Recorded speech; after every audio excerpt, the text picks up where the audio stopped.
Yang saya hormati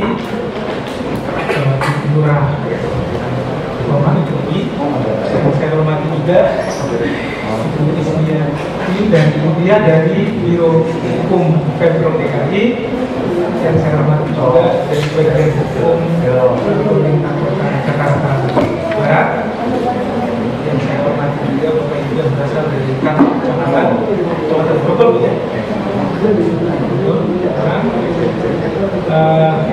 Yang saya hormati juga tentu para narasumber kita pagi ini, Profesor Nur Hasan Ismail, Ani Anjarwati, dan dari kantor pertanahan Jakbar, ya, sudah datang?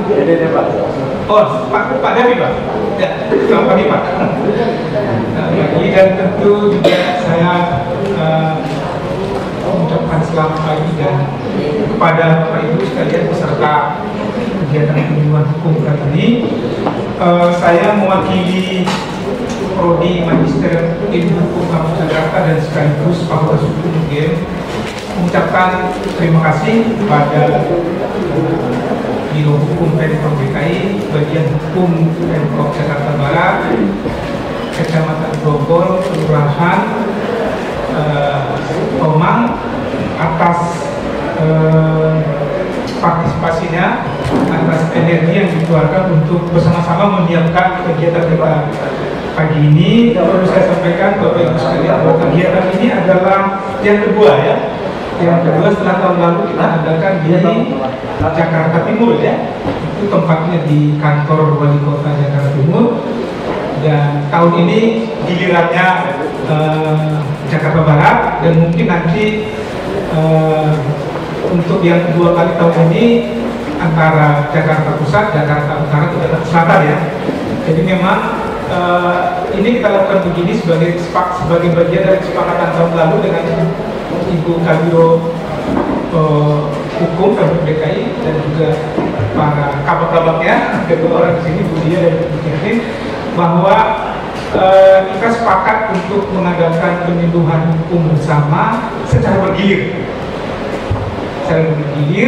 Nanti kalau sudah kelima-limanya sudah diadakan, nanti kembali lagi ke yang pertama, Jakarta Timur, karena pertimbangannya adalah tentu saja masyarakat yang ikut acara penyuluhan hukum ini terbatas, tidak bisa sekali penyelenggaraan kemudian seluruhnya bisa diundang, ya, bisa diundang. Mungkin masih ada segmen-segmen masyarakat yang lain yang juga nanti perlu mengikuti ini.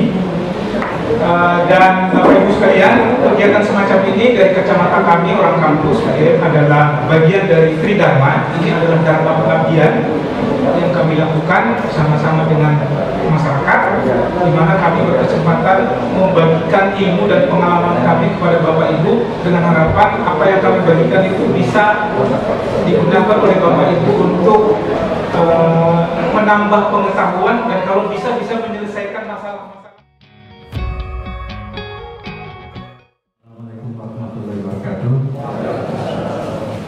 Selamat pagi dan salam sejahtera bagi kita semua. Alhamdulillah diberikan sehat badan bahwa hari ini kita bisa kumpul di Kelurahan Tomang dalam acara penyuluhan hukum tentang hukum pertanahan. Untuk pertama kali saya ucapkan banyak terima kasih kepada Eva UGM yang telah menawarkan waktu untuk hadir di Kelurahan Tomang. Yang kedua dari Biro Hukum. Yang ketiga yang terutama khusus adalah Kelurahan Tomang dan warganya yang hari ini bisa hadir di Kelurahan Tomang. Untuk mempersingkat waktu, kami akan undang sebagai narasumber, ada 3 narasumber. Yang pertama adalah Profesor Dr. Nur Hasan Ismail SHMSI. Kami persilakan kepada Pak Profesor Nur Hasan.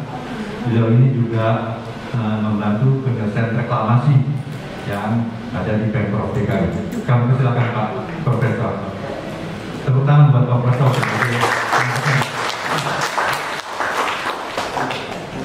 Yang kedua, Pak Profesor. Selamat datang Pak Profesor di Jakarta, khususnya di Kelurahan Tomang. Kedua adalah Ibu Dr.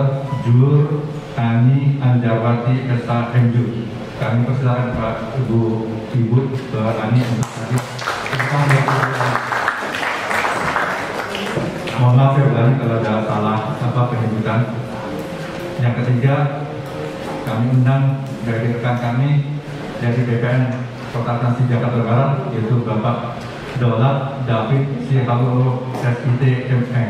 Silakan Pak David.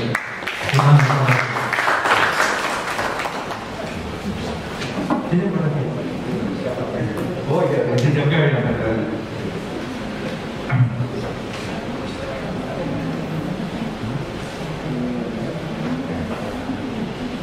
Jadi mempersingkat waktu, jadi ada 3 narasumber. Kami mohon kepada warga Pulau Tomang untuk menyimak nanti ada acara tanya jawab. Silakan tanya jawab ke 3 narasumber sehubungan mereka hari ini. Manfaatin waktu yang baik ini untuk kita bertanya jawab. Terima kasih Pak. Bapak dan Ibu, selamat pagi, salam sejahtera. Assalamualaikum warahmatullahi wabarakatuh.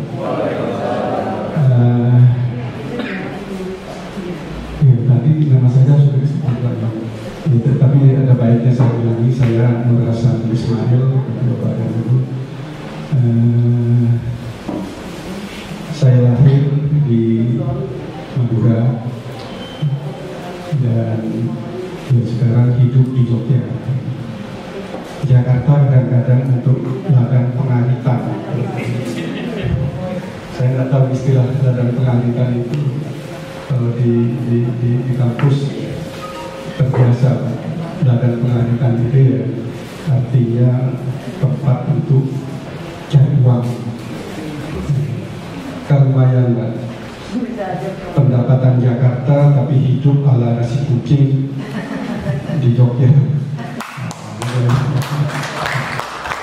Ya, itu artinya masih lebih banyak gitu sisanya, dan sisanya itulah mungkin kalau dari sisi saya dan menurut agama saya itulah bagian dari yang harus saya berikan kepada mereka yang memang oleh Tuhan itu jatah rezekinya harus melalui saya, kira-kira begitu.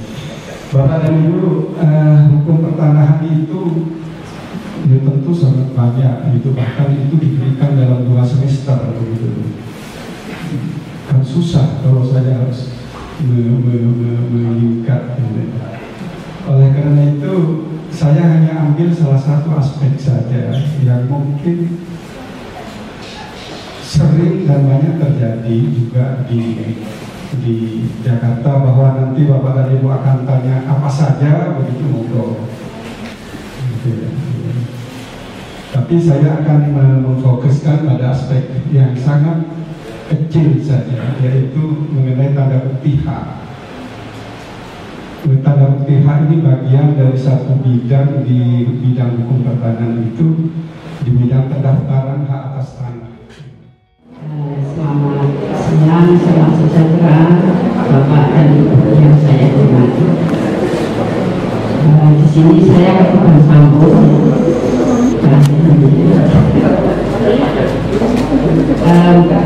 Yang pada dasarnya juga materinya menyangkut apa yang sudah dikemukakan atau disampaikan oleh Prof. yaitu mengenai penyelesaian sengketa tanah. Itu masalah berat ya, negara itu tidak mampu Bapak. Ya, ini sebetulnya salah rangkaian dari apa yang disampaikan hari ini. Seharusnya 3 saja saya, kalau tanda-tanda bukti tanah terbatas dan tidak terdaftar. Nah, kemudian untuk penyelesaian kasus pertanahan di sini tentu saja kita bicara mengenai dasar hukumnya. Negara sudah berusaha semaksimal mungkin sampai sekarang untuk bagaimana mengatasi permasalahan agraria dan pengelolaan sumber daya alam yang begitu kompleks.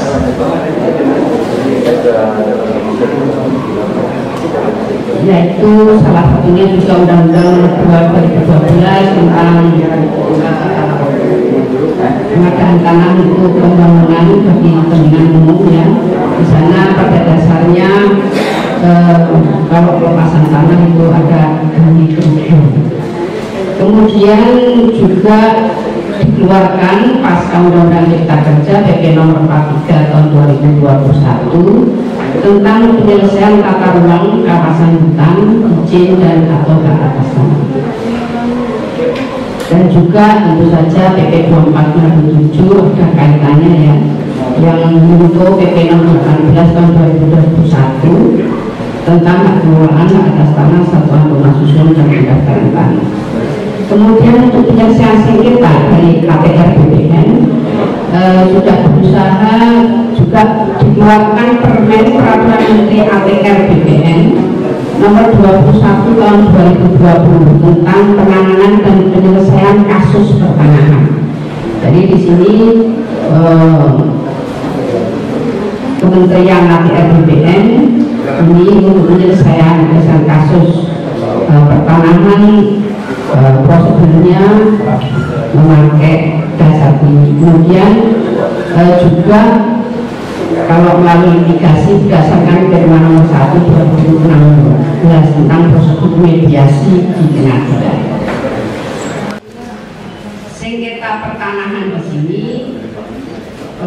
pada dasarnya perselisihan tanah antara orang perseorang, badan hukum atau lembaga yang tidak terdampak luas. Nah,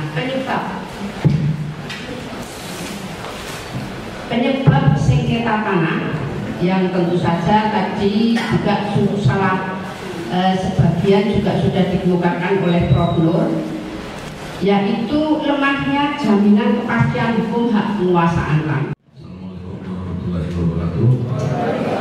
Selamat pagi, salam sejahtera buat kita semua. Yang terhormat Bapak Ibu narasumber dari UGM, Pak Sinar Matan dari Ketua Program Studi UGM, Bapak Kabak Hukum dari Wali Kota dan jajaran, Pak Camat dan jajaran, Ibu Lurah dan jajaran, Bapak Ketua RW, RT, RMK, Sekretaris Kelurahan dan seluruh peserta yang hadir pada hari ini.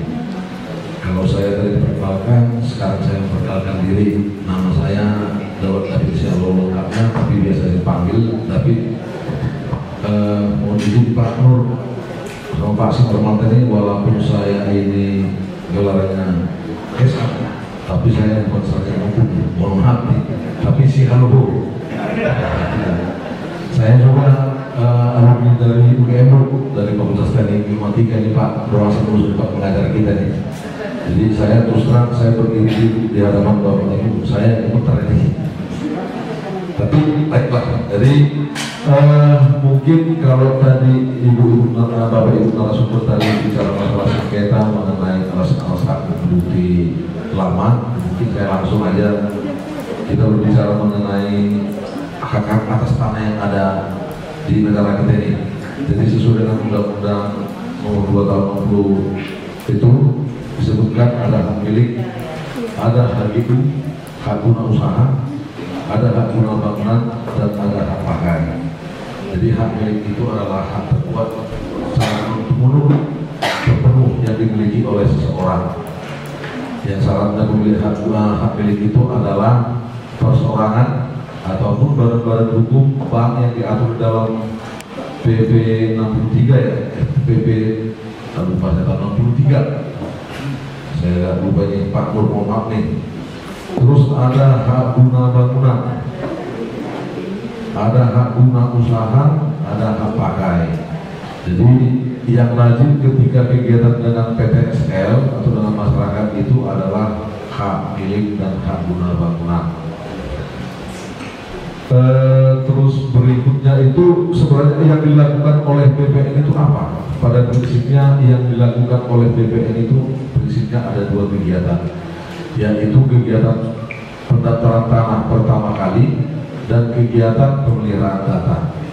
Kegiatan pendaftaran pertama kali itu adalah kegiatan pendaftaran untuk bidang-bidang tanah yang belum terdaftar. Jadi kita melakukan pendaftaran tanah. Jadi istilah itu adalah pendaftaran tanah pertama kali. Terus ada kegiatan pemeliharaan data.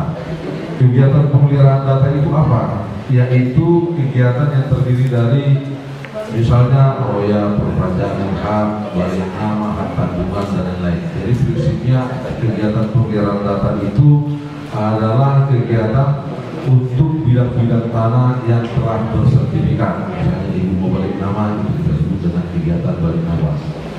Apa itu penataran tanah? Sesuai dengan pasal 19 ayat 1 Undang-Undang Pokok disebutkan untuk menjamin kepastian hukum oleh pemerintah diadakan pendaftaran tanah di seluruh wilayah. Nama saya Panas, LMK 07. Salam hormat buat pengurusan kita, Bu. Saya hormati serta narasumber. Saya setelah mengamati apa yang disampaikan narasumber, Pak, saya menyimpulkan ada beberapa pertanyaan, mungkin satu-satu setiap narasumber. Pertama, saya sampaikan para biro hukum DKI.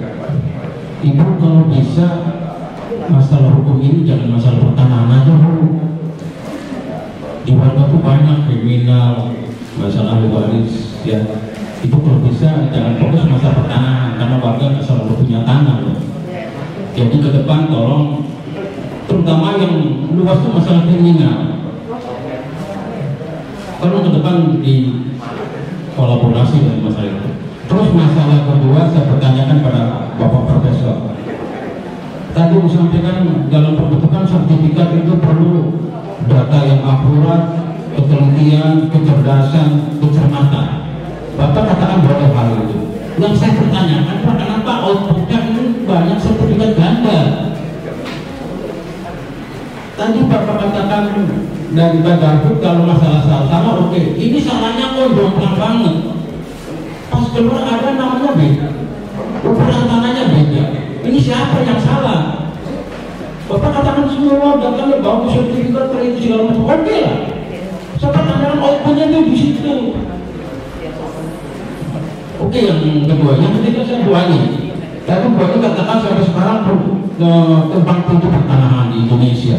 Ada tanah adat negara. Ini udah 75 tahun merdeka loh. Sampai kapan ya? Untuk pertanahan selesai di Indonesia. Tolong, Bu. Jadi supaya warga kita, rakyat kita itu ada ketenangan, ada jaminan hukum, sertifikat itu hak mutlak. Oke. Dan yang terakhir pada aku tadi ngomong ke Polri. Saya nggak mengerti pelayanan di BPN Jakarta Barat. Mohon maaf saya mau utarakan. BPN yang bermasalah sekarang yang mencuat, yang viral di medsos Jakarta Selatan pada ya. Kebongkar sekarang udah ditahan ke polisi. Mudah-mudahan Jakarta Barat nggak ada. Saya pertanyakan pada pelayanan di BPN Jakarta Barat kayak Bang BC Anda, Ali Santun gitu, jangan dibentak-bentak di sana. Orang udah ketakutan loh. Saya berhubungan semua datang kepada Ibu sendiri. Permasalahannya sekarang ada nggak SOP yang diterapkan di BPN Jakarta Barat? Umpama saya ini bawa persyaratan komplit, lengkap, maksimal berapa hari, berapa bulan? Masa sertifikat sampai 3 tahun nggak selesai? Coba pada bayangkan sekarang masalahnya ada. Kalau kita ngurus sendiri banyak likunya, tapi kalau ngurus oleh pihak ketiga jangan selesai loh. Padahal datanya di situ juga. Pak. Jadi tolong pada jadi kalau memang iya, kalau datanya lengkap sekian bulan, kalau kurang KTP 2 bulan, kalau kurang semua ya kita terserah deh. Tapi paling tidak ada standar operasi prosedurnya itu. Kalau data lengkap selesai sebulan, oke, gitu. Padahal jadi tolong supaya timbulnya permasalahannya sertifikat permasalahan karena awalnya yang ngurus pihak ketiga atau calon. Karena ngurus sendiri juga yang tadi banyak berpilihnya, banyak kerja, banyak apa. Saya belum ngurus sendiri pada betul pada kita ngomong nanti saya menggunakan BPN. Oke Pak David, terima kasih. Terima kasih Panas. Selanjutnya posisi sebelah kiri ada lagi. Ada wakil kedua Pak. Kedua.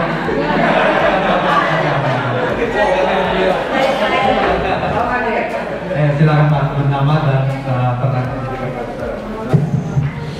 Terima kasih. Assalamualaikum warahmatullahi wabarakatuh. Yang saya hormati Bapak Camat Dukul Kabupaten, Bu Lurah, staf-stafnya, Biro Hukum Wali Kota Jakarta Barat dan narasumber dari Universitas Gadjah Mada. Nama Pak? Silakan. Nama Arianto, Ketua RW 04. Ya Pak ya, lanjut.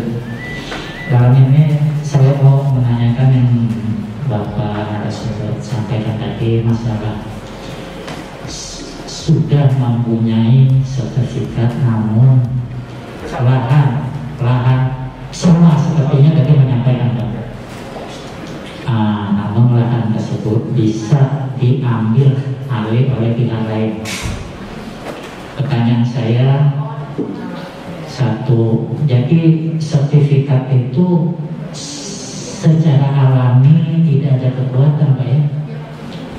Dalam arti lahan itu tidak dimanfaatkan oleh pemiliknya dalam beberapa tahun. Namun solusinya apabila seperti yang disampaikan oleh Pak David tadi, BPN dipasangin pelang dan dikasih batas pembatas, apakah apabila diambil alih juga oleh pihak lain lahan tersebut, apakah masih kalah yang memiliki sertifikat? Itu pertanyaan saya Pak. Kedua, Pak David juga tadi BPN menyampaikan bahwa tidak semua kasus di tatanan itu tidak lepas daripada oknum-oknum yang ada di BPN. Saya setuju banget. Makasih Pak David sudah mengakui apa ada.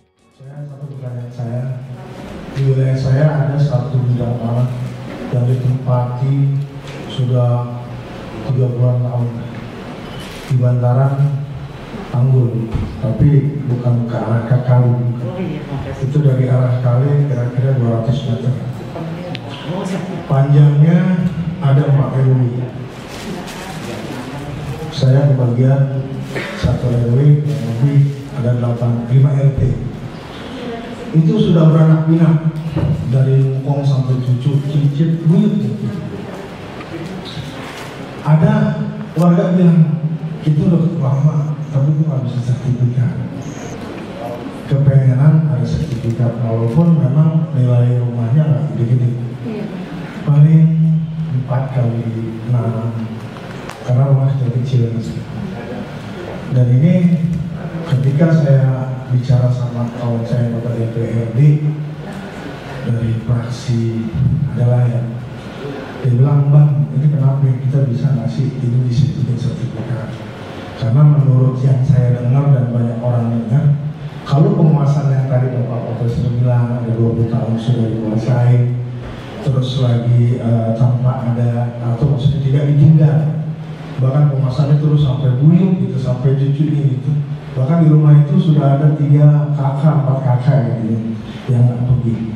Nah ketika ini diajukan, belum ada yang ajukan sih ya, gitu. Tapi ada rumor, ada yang kalau ini menakuti atau memang kita yang bodoh nggak ngerti bagaimana mengurus surat ini, nggak bisa. Itu tanah pertanahan, tanah pertamanan, tanah pengairan, tanah PLN, karena di bawahnya ada sutet. Kalau ada sutet nggak bisa disertifikatin. Nah jadi apakah ada gitu yang solusinya bisa kita dengar sama-sama? Ada RT-nya juga. Kebetulan kita sebahan terus sampai 12 yang bisa kita sampaikan kepada warga. Oh itu nggak bisa, oh itu bisa, tapi kita sama sekali buta tentang hukum ini. Kalau belum bisa, kemana kita melangkah mengurus itu? Karena udah lama pengen juga itu sertifikat. Barangkali kalau digusur jadi mahal. Kalau digusur, kalau enggak kan lumayan dari beranak pinak juga di situ. Karena saya juga ada satu kotak di situ, satu kotak.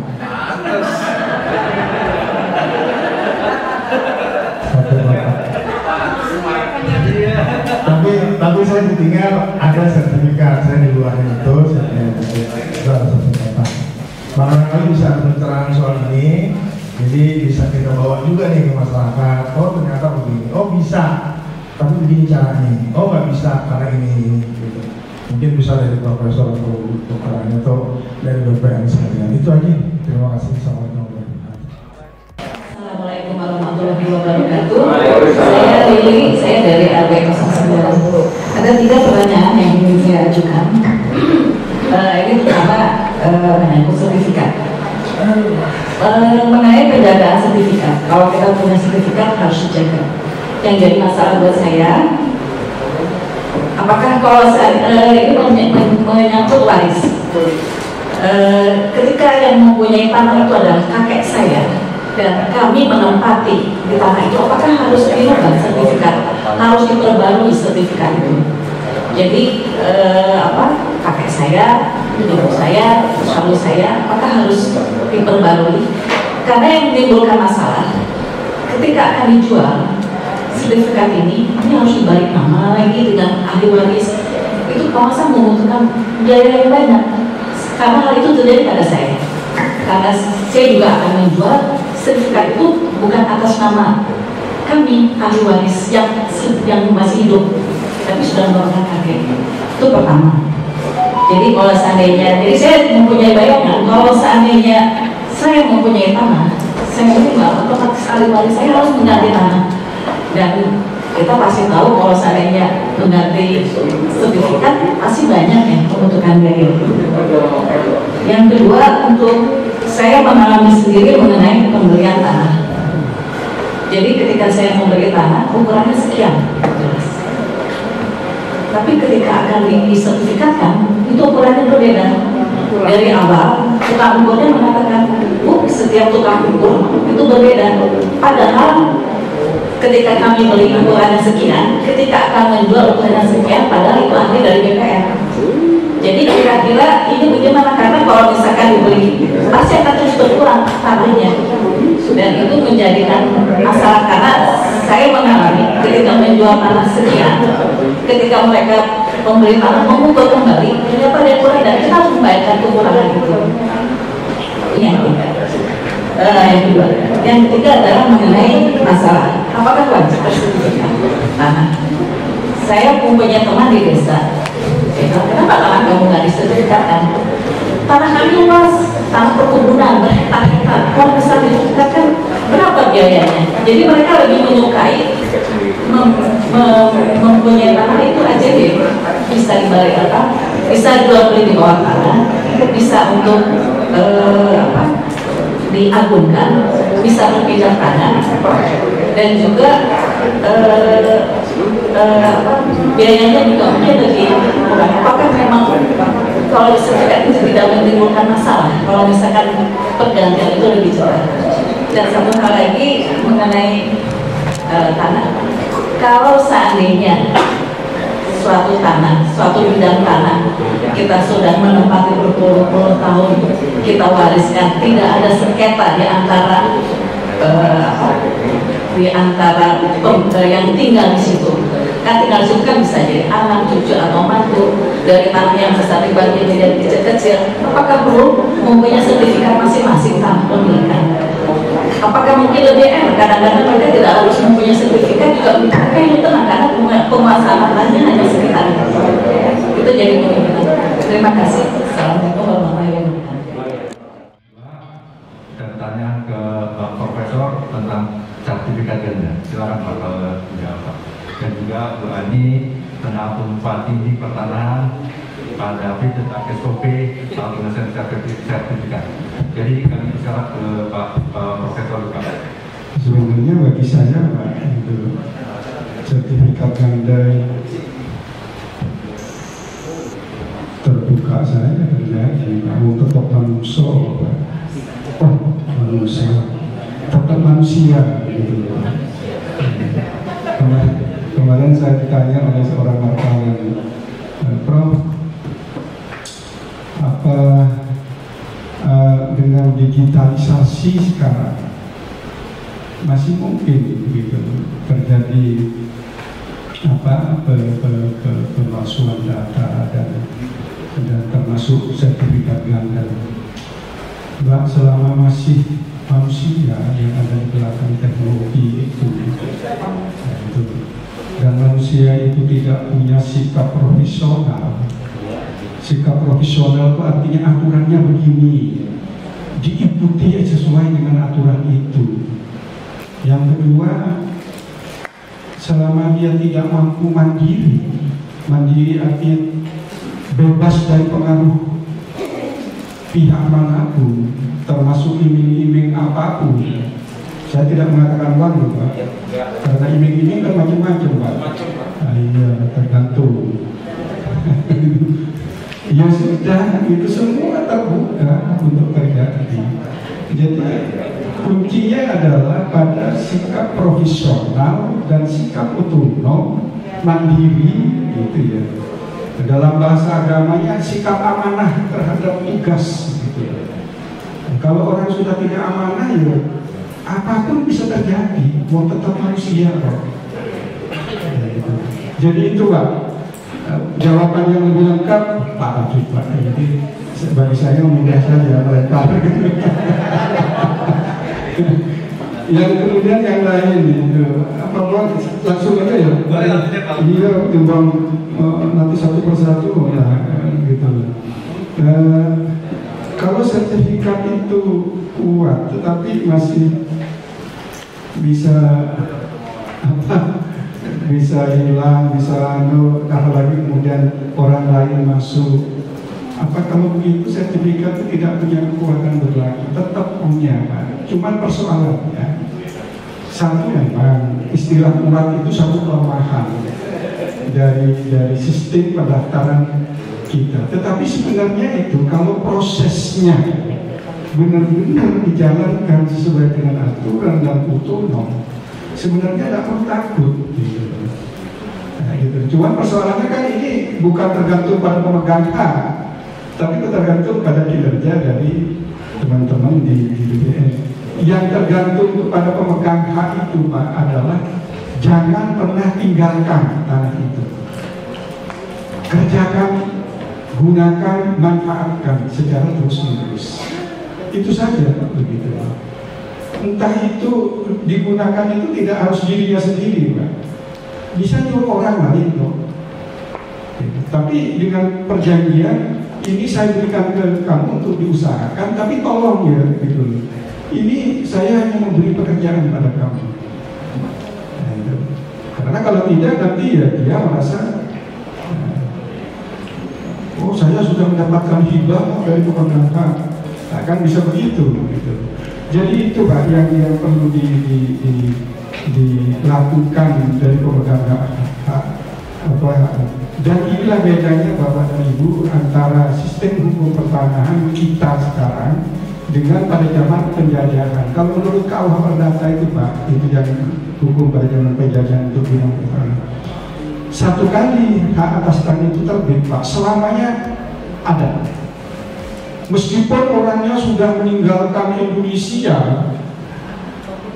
kembali ke Indonesia, dia tetap akan bisa mengatakan itu hak atas tanah. Dia Belanda seperti hukum perdata itu Pak, satu kali terbit selamanya ada, tidak akan pernah hilang.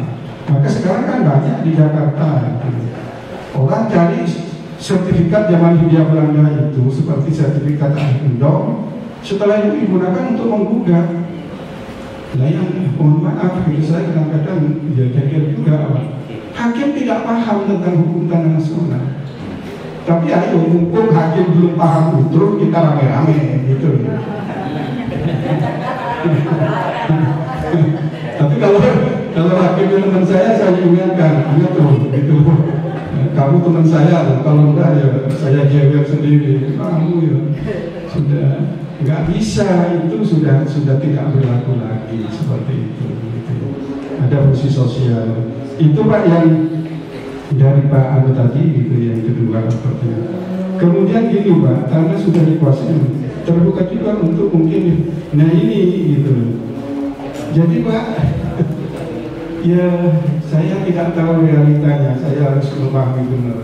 Memang apakah di dalam ruang wilayah itu, kawasan itu memang ada diperuntukkan untuk ruang hijau terbuka atau tidak? Nah itu ya Pemda yang paling tahu gitu ya. Kalau itu memang diperuntukkan ruang hijau terbuka, kan tujuannya adalah untuk kepentingan kemaslahatan gitu. Tetapi ya, tapi mereka kalau dipindah sudah pindah kemana? Harus berhenti atau terus?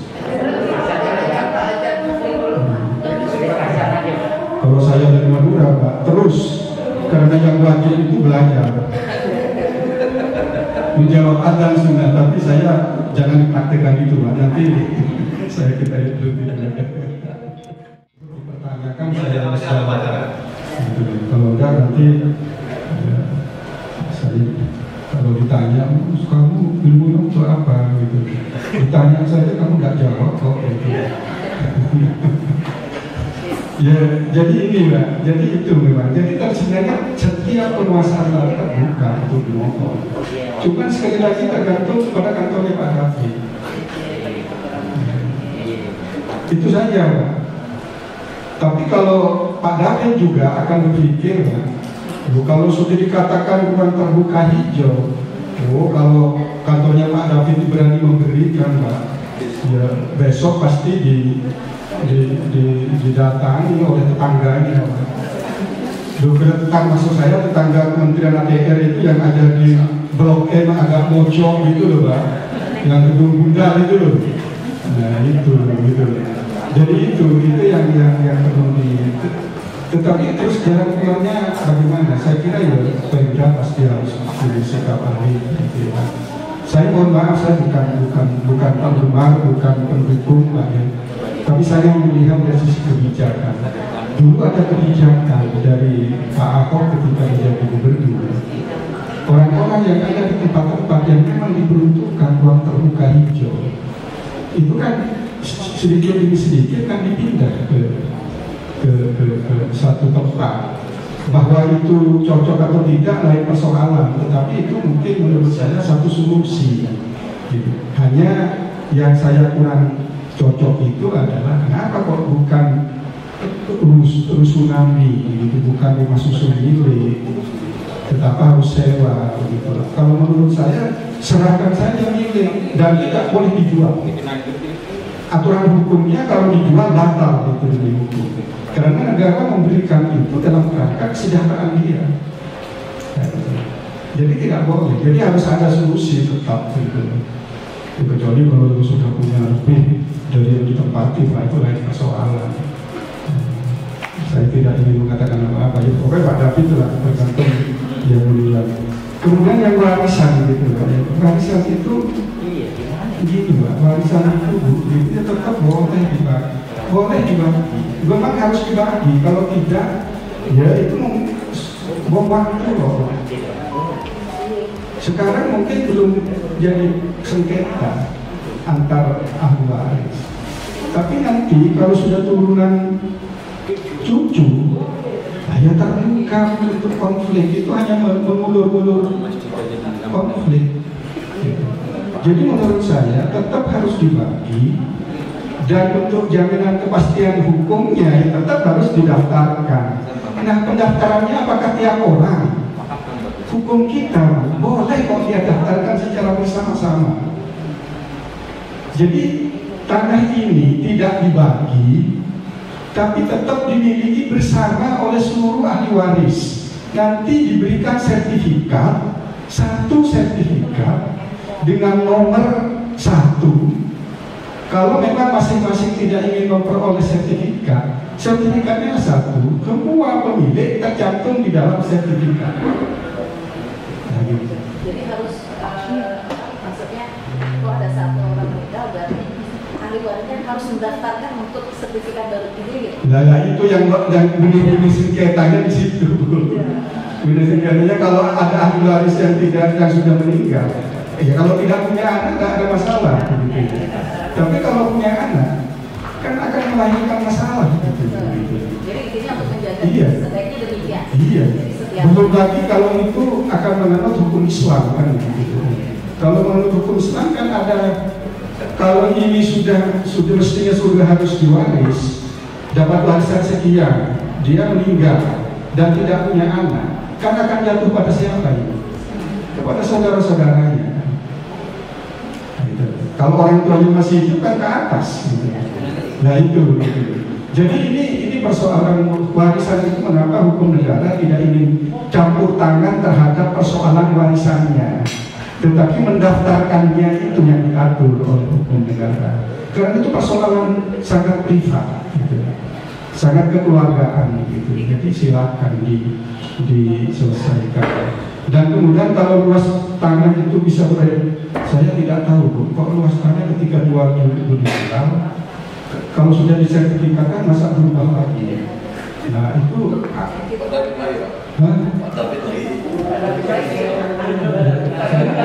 saya mau menunjuk siapa yang ada di sini.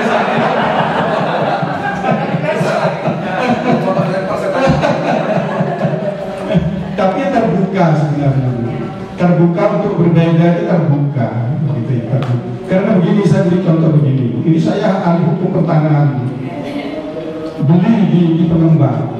Saya beli 125 meter, tapi dipecah tanahnya menjadi 2 sertifikat. Yang satu sertifikat itu 100 meter, yang 25 meter sertifikat sendiri. Saya tanya, kenapa harus dipisahkan? Orang BPN tidak bisa jawab juga gitu. Tapi saya tahu alasannya, kenapa? Karena yang 25 meter itu sebenarnya fasilitas umum yang diberi, yang dibebankan kepada kita. Tapi supaya yang fasilitas umum ini tidak saya gunakan, maka dipisah sertifikatnya. Yang 25 meter itu persegi. Oh, no. Saya bilang, Mas, saya ini ahli hukum pertanian sambil bohongi, tetapi saya tidak bisa apa-apa, saya katakan begitu. Ya sudah, ketemu di akhirat nanti ya. Saya hanya gitu loh. Jawab saja sudah tidak ada lagi. Saya mau lapor polisi, kotor penipuannya. Sampai setuju kok saya kata gitu. Kalau saya kejadiannya gini Pak, saya beli 120 meter sudah, ada sisa tanah 13 meter. Ketika diukur karena jadi satu bagian, karena pembeliannya agak berbeda, yang 13 meter itu jadi 7 meter. Jadi saya punya sertifikat 7 meter persegi. Jadi punya 2. Ya masih bersyukur ya Bapak Ibu masih bisa menggunakan. Cuma kan pembeliannya kalau misalkan secara gasnya saya 147 meter. Kehilangan berapa meter akhirnya kotor seperti itu berkurang. Saya kembali kepada Anusarti orang saya yang sudah ketimbang saya bersoal di dunia besok tapi di akhir. Ya saya kira begitu.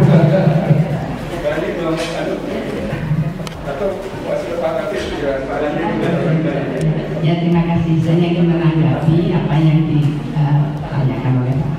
Terus bagaimana ini supaya kita cepat ada jaminan kepastian hukum? Mempercepat ini pemikiran ya, mempercepat pendaftaran tanah dari desa ke desa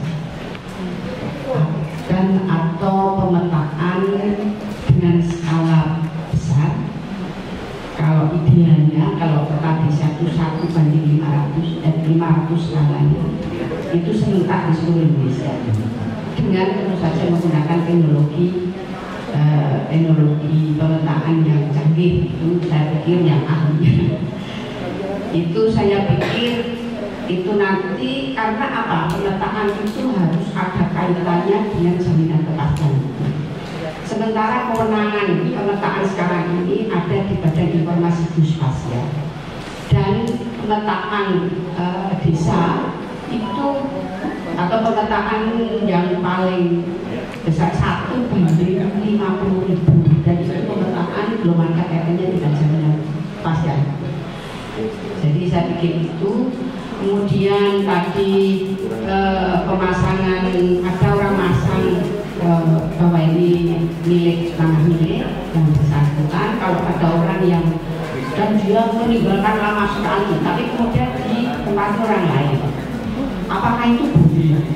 Jadi untuk hak atas tanah itu mempunyai sifat sosial. Semua hak atas tanah mempunyai sifat sosial. Artinya apa? Bahwa walaupun memiliki tanah, tapi tidak semata-mata untuk kepentingan pribadi. Nah di sini kalau sudah puluhan tahun itu membuka dan ada orang yang mengerjakan dan oleh desa bolehkan, karena juga kewajiban dari desa supaya lingkungannya juga baik. Karena ditinggal mungkin orangnya juga tidak tahu kemana. Ya, saya pikir itu bisa saja nanti pelepasan hak dari pemilik yang seharusnya memasang tadi. Jadi di sini fungsi sosial bisa diberlakukan. Kemudian ya saya pikir ini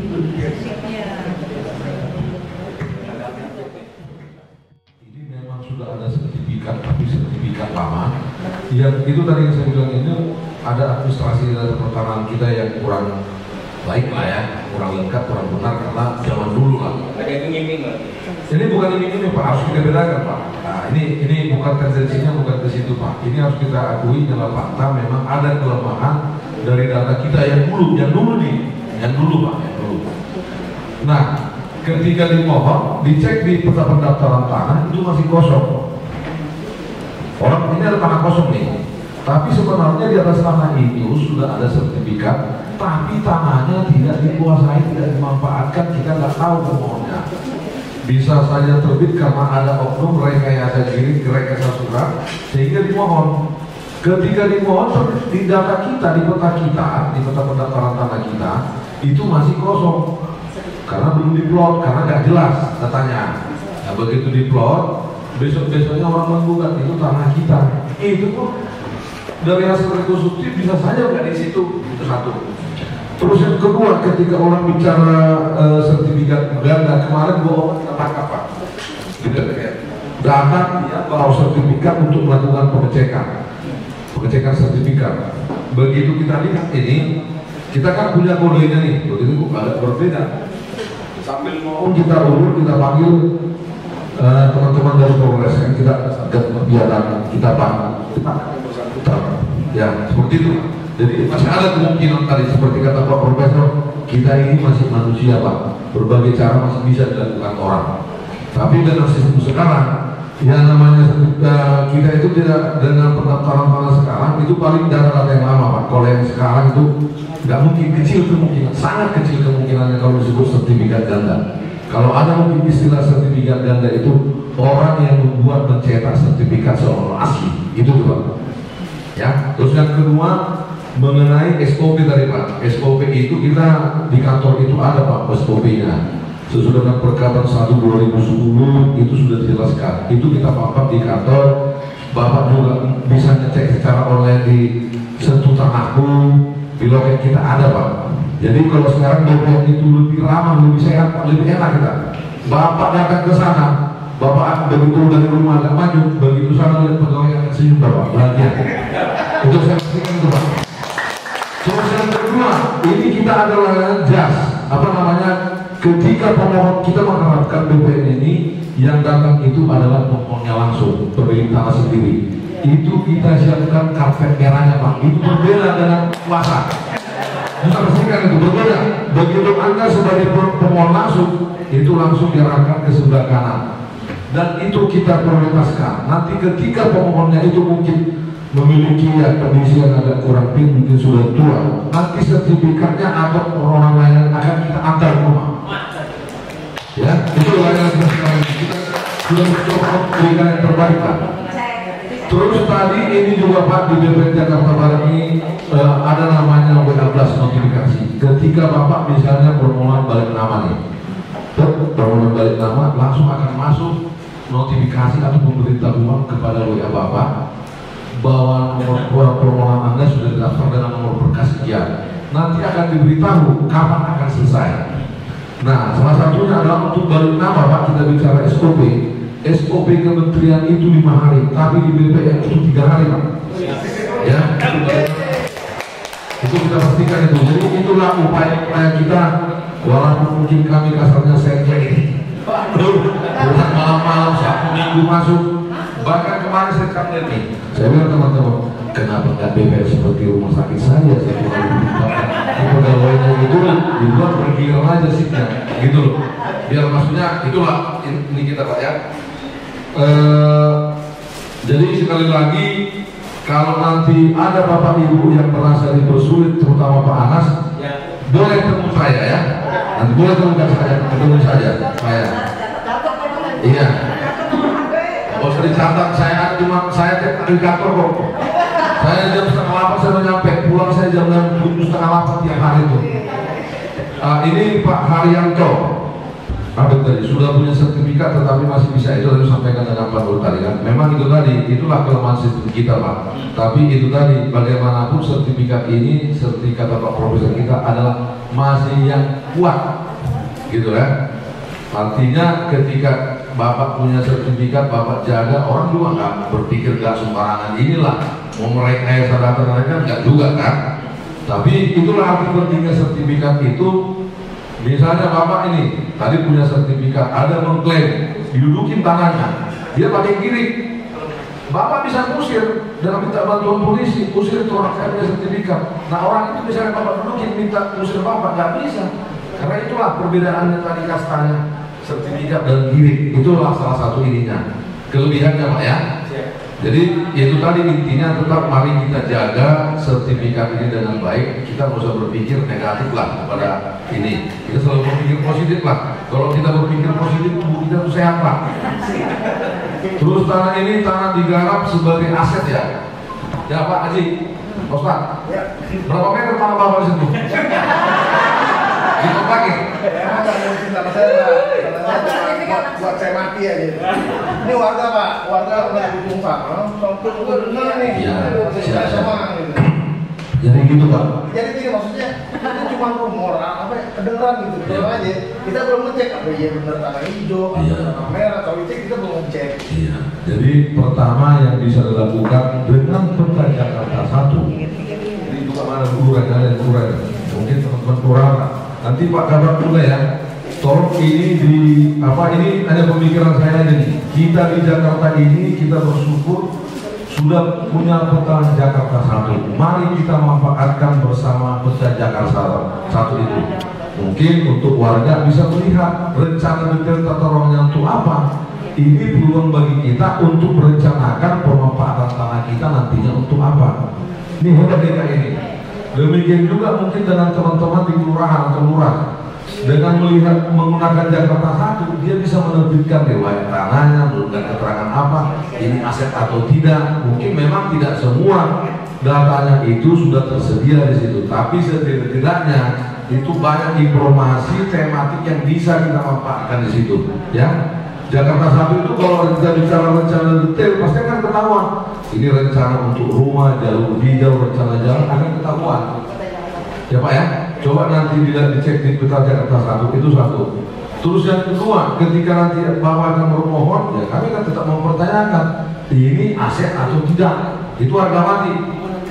Nah, kalau Bapak bisa menjelaskan, Bapak membawa surat keterangan dari dinas, misalnya dari dinas SDA, bahwa tanah yang dimohon di jalan terletak di jalan ini, RT ini, ada petanya itu bukan aset Pemprov misalnya. Ya kami akan proses berdasarkan penguasaan fisik. Tapi kembali lagi harus ada PBB-nya. Ada PBB-nya nggak? Nah, seperti begitulah. Tapi bagaimanapun pasti kami akan bertanya ini aset atau tidak. Itu ya. Nah, memang kadang-kadang kalau kita bicara aset ini kan ada aset yang sudah tercatat atau tidak. Ya, ini ada juga potensi aset. Potensi aset masih abu-abu. Nah, ini perlu diperjelas. Nah, ini kita agak riskan lah. Terus yang ibu tadi berjawab ya. Bu, yang tadi beda luas itu ya. Jadi itu tadi memang dimungkinkan secara teori pengukuran juga satu bidang tanah diukur oleh dua orang yang berbeda, potensi perbedaan itu pasti akan ada. Nah, ini kan pertanyaan, kalau BPN itu dia tidak melakukan pengukuran luas, tapi mengukur sudut dan jarak. Dari pengukuran sudut dan jarak menghasilkan luas. Nah, ketika ibu mungkin pertama mungkin nggak tahu, mungkin ketika mengukur pakai tali, pakai meteran, kali, padahal sudutnya itu tidak persis tidak tegak lurus, itu akan mempengaruhi juga nanti luasnya. Tapi kan kalau BPN ukur itu kan sudut dan jarak. Nah, dari sudut dan jaraknya itu kan pakai alat Bu. Jadi ya kemungkinan mendekati benarnya ukuran BPN itu lebih benar. Ya itu Bu ya. Nah, tapi kalau ibu mengukurnya luas itu kan belum juga kan. Kalau lebih misalnya, ya, gitu Bu ya. Jadi misalnya kan toh juga ketika diukur yang menunjukkan batasnya kan ibu pemilik tanah, bukan orang lain. Nah, pernah saya ditanya, begitu juga kenapa beda? Yang nunjukin sama saya Pak, ditunjuk di sini. Menurut Ibu ada yang keliru nggak dengan luasnya? Dengan letaknya? Tidak Pak, ya sudah. Berarti Ibu benar. BPN juga benar. Ya pikiran Ibu yang salah, dan harapan Ibu yang salah. Kan gitu. Ya. Masalahnya beda 1 meter itu 10 juta Pak. Jadi jangan ibu paksa BPN meneruskan itu. Lah kami juga nggak ada kepikiran kami untuk mengurangi atau melebihkan, nggak ada. Kalau seandainya ada dua orang BPN yang mengukur berbeda, ada yang mana Pak? Apakah ada perselisihan itu gimana? Gimana Bu? Kalau misalkan ada 2 pengukuran yang berbeda, harus yang mana Pak? Pengukuran 2 berbeda gimana? Kita tidak melakukan pengukuran 2 kali pada satu kegiatan yang sama. Jadi nggak bisa Pak? Nggak bisa. Jadi misalnya tidak akan mungkin, bukan nggak bisa, nggak mungkin gitu. Oh minta lagi? Ya itu nanti kan pengembalian batas. Tapi kalau yang sudah tertulis dalam sertifikat itu, ya itu sudah diamini. Karena mereka juga harus bertanggung jawab terhadap hasil ukurnya Bu. Lewat namanya itu gambar ukur itu kan, mereka akan menghitung titik-titik ikatnya dari titik 1. Nah, itu mereka bertanggung jawab berapa meter. Jadi Nah itu tadi. Jadi kalau seandainya kita beli tanah dengan sertifikat seperti itu, kita nggak perlu ngukur ya Pak? Kalau seandainya kita membeli tanah, membeli suatu bangunan dengan ukuran sekian, kan itu kan dari BPN sertifikat. Ya. Kadang-kadang kan kalau misalkan membeli kan suka ada untuk pengukuran lagi. Ya. Jadi gini Bu, ketika Ibu membeli tanah yang sudah bersertifikat, yang mana dalam sertifikat itu sudah tercantum luasnya, kalau ingin mungkin Ibu puas, Ibu melakukan pengukuran lagi, terserah, silakan gitu. Nggak masalah. Bisa saja nanti dari misalnya tertulis di situ 60 meter di sertifikat, Ibu mengukur, akhirnya bisa jadi berkurang luasnya 58. Nah gitu kan? Nah ketika lebih jadi 65, ya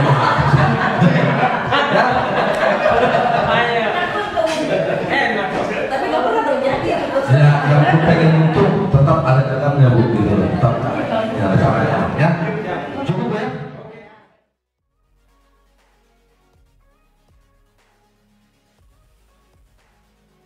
Jadi ini kegiatan penyuluhan hukum sebagai bagian dari penerapan Dharma yang ketiga, yaitu Dharma pengabdian dari Tridharma. Kegiatan ini sejak tahun lalu kita lakukan secara kolaboratif, bekerjasama dengan Pemprov DKI, khususnya Biro Hukumnya, dan dilakukan setiap tahun itu di tempat yang berbeda. Jadi digilir setiap tahun. Tahun lalu dengan kerjasamanya dengan pemerintah kota Jakarta Timur, tahun ini dengan Jakarta Barat. Nah, rencananya tahun ini akan ada lagi yang kedua, ya, di tempat yang berbeda lagi. Nah, kegiatan ini tentu kita harapkan dari sisi UGM bisa membantu pengembangan atau penguatan literasi hukum warga, masyarakat atau penduduk di Provinsi DKI Jakarta. Dengan literasi hukum yang baik, kita harap mereka tidak atau bisa mencegah tersangkut dengan masalah-masalah hukum, apakah itu kriminal atau masalah terkait dengan pertanahan. Ya, atau dengan literasi yang baik mereka juga bisa menyelesaikan sendiri masalah-masalah hukumnya. Jadi itu yang kita harapkan didapatkan oleh peserta kegiatan penyuluhan hukum. Baik, terima kasih. Kegiatan kolaborasi antara UGM dan bagian hukum Setko Administrasi Jakarta Barat di Kelurahan Tomang pada siang hari ini luar biasa.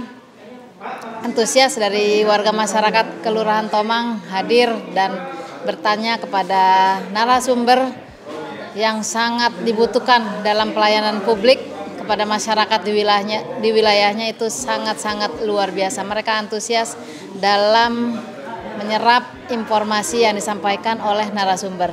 Adapun nanti kegiatan seperti ini bisa dilanjutkan atau bisa diteruskan kepada kelurahan lain supaya masyarakat di sekitar kelurahan atau di wilayah kelurahannya menambah atau mendapatkan ilmu tentang hukum pertanahan. Karena memang hukum pertanahan ini banyak sekali masyarakat yang tidak mengetahui dengan kegiatan penyuluhan hukum tanah, hukum pertanahan ini. Mudah-mudahan mereka bisa membantu masyarakat dalam melayani pertanahan di wilayahnya. Terima kasih. Baik, jadi ini nanti kan kita diminta, saya khususnya diminta untuk menjelaskan tentang tanda bukti hak atas tanah yang sudah terdaftar maupun yang belum terdaftar, gitu ya. Nah, itu tentu kita berharap dipahami gitu bahwa kalau tanah itu sudah terdaftar, itu maka akan mendapatkan sertifikat sebagai alat bukti, sebagai tanda bukti hak. Gitu. Dan itu tentu tanda bukti hak yang kuat namanya. Gitu. Sementara begitu untuk tanah yang belum terdaftar dan mungkin ini akan banyak di Jakarta gitu, yang masih belum terdaftar gitu, meskipun angkanya sudah semakin naik gitu yang sudah terdaftar, tetapi tentu banyak yang belum terdaftar. Nah, dengan dipahaminya tanda-tanda bukti hak baik yang sudah terdaftar maupun yang belum terdaftar itu, harapannya masyarakat menjadi tahu gitu ya. Dan apa-apa saja tanda bukti hak itu supaya mereka tahu dan juga mereka menjadi sadar gitu bahwa tanda buktinya itu harus tetap dijaga, dipelihara gitu. Tetapi juga harus hati-hati juga karena di kota-kota besar itu tanda bukti hak itu menjadi komoditas yang justru nanti bisa memicu konflik gitu, tentang kepemilikan tanah. Jadi harapan saya dengan materi ini, satu, masyarakat menjadi sadar apa fungsi dari tanda-tanda bukti hak itu gitu. Termasuk sebagai pemegang hak itu apa sih kewajibannya supaya tetap dijalankan, supaya dia juga tidak kehilangan hak atas tanahnya itu. Jadi itu gitu loh tujuannya dan harapannya gitu kepada masyarakat.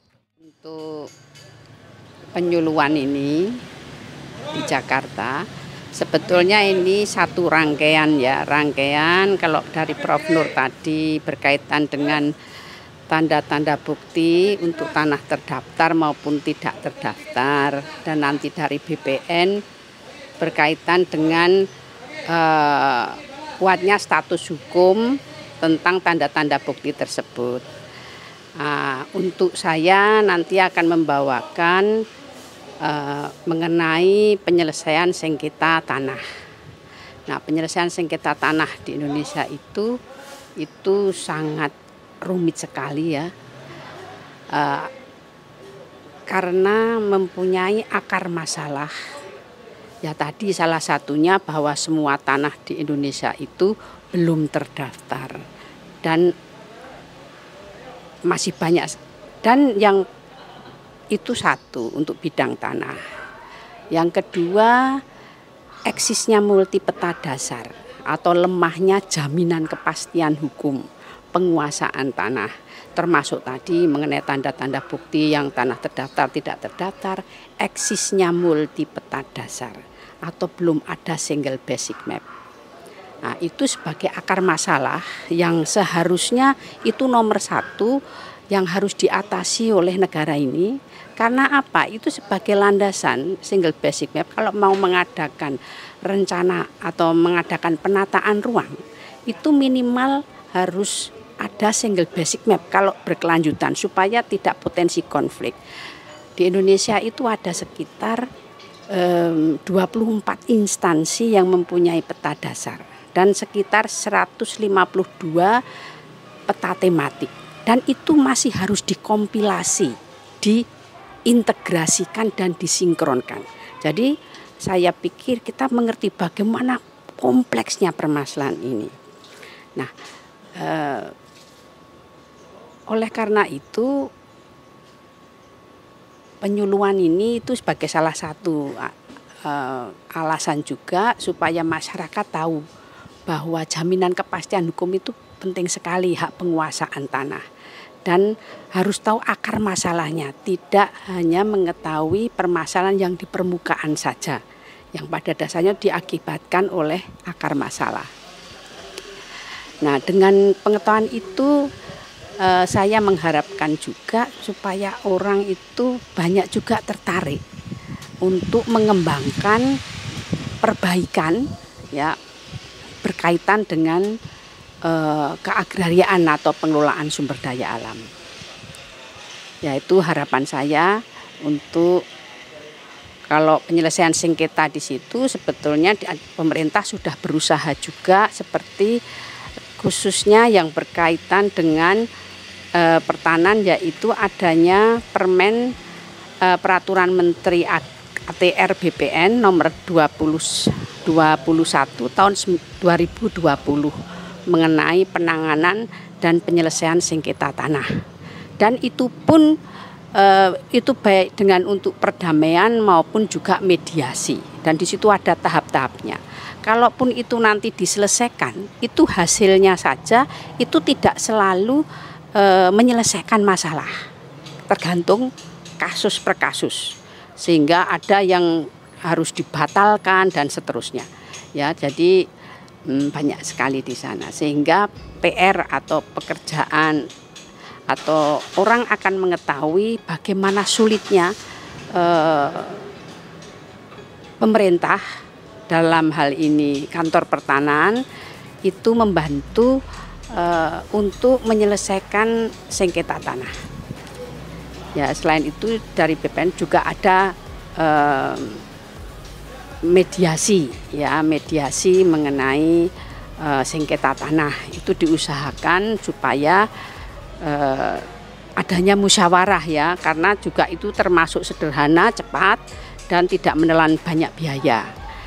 Itu dari BPN. Dan juga di pengadilan pun kalau melalui litigasi pengadilan pun mediasi juga ada bahkan hakim dalam acara perdata itu diwajibkan untuk pertama kali harus ada mediasi ya, kalau tidak itu nanti bisa tergolong pelanggaran, hakim melanggar aturan.